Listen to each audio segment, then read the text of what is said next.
I believe that God knows everything. Everything He does has a reason and leads to sweet fruits and peace. I was born into a devout Catholic family. In the new rural area where I grew up, the neighbors were quite harmonious and often cared for one another. People would check on each other in a peaceful environment filled with love. However, suddenly, cases of moral decline began to shake everything around me, specifically due to drinking, gambling, spiritism, fighting, debt collection, and widespread violence, making the once peaceful scene gradually sink into darkness. That year, I was in the 9th grade. Next to my house was a kind neighbor. But suddenly, for unknown reasons, conflicts arose in their family, leading to endless arguments and fights. It might have been due to unresolved issues at home or something that made the husband angry, unable to control himself, unleashing painful violence on his wife. At that time, a small child, their daughter, about 9 or 10 years old, was so terrified that she ran away. She ran to me with a fearful expression, as if in deep pain. I could also hear her mother's heartbreaking cries from their house. But I didn't know what to do because I didn't have the courage to intervene in a conflict, especially when I was home alone. She said to me, "Kevin, help me. My dad is hitting my mom. It hurts so much.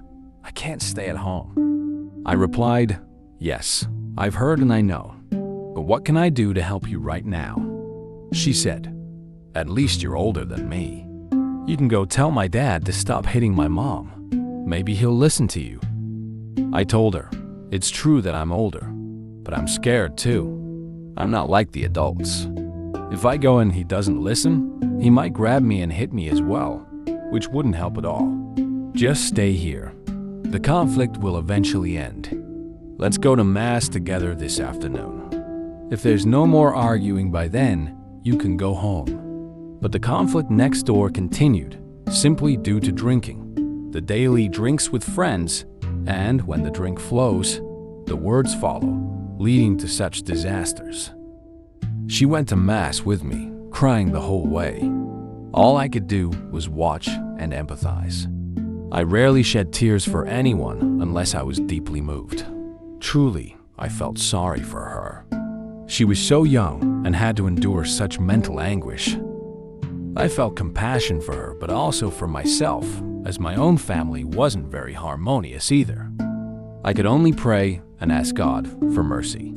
I prayed that He would understand the heartache and grant grace to families living in violence to be transformed into true Catholic families. That was all I could do, praying for God to hear my plea and have mercy on the little girl beside me, who was also close to me whenever I felt down. She often came by to bring joy and laughter. A life without joy, even just a little, is truly miserable. I often prayed like this during evening prayers before sleeping, and I still do. Now she is grown up and is wise enough to face the world. As for me, I often call home to check in with my loved ones after work. My mother mentions the situation back home and tells me about the neighbor family. That family is now doing well. The husband has changed his ways, no longer hitting his wife, and there are no more violent conflicts as before. Their family life has improved somewhat. The couple often goes to Mass together, and the husband participates in parish and community activities, like carrying the saints' procession, weeding at the St. John the Apostle shrine, and praying the rosary with groups in the parish. This has made everyone in the area praise and rejoice. How joyful I was to hear such valuable news. I believe that God knows everything.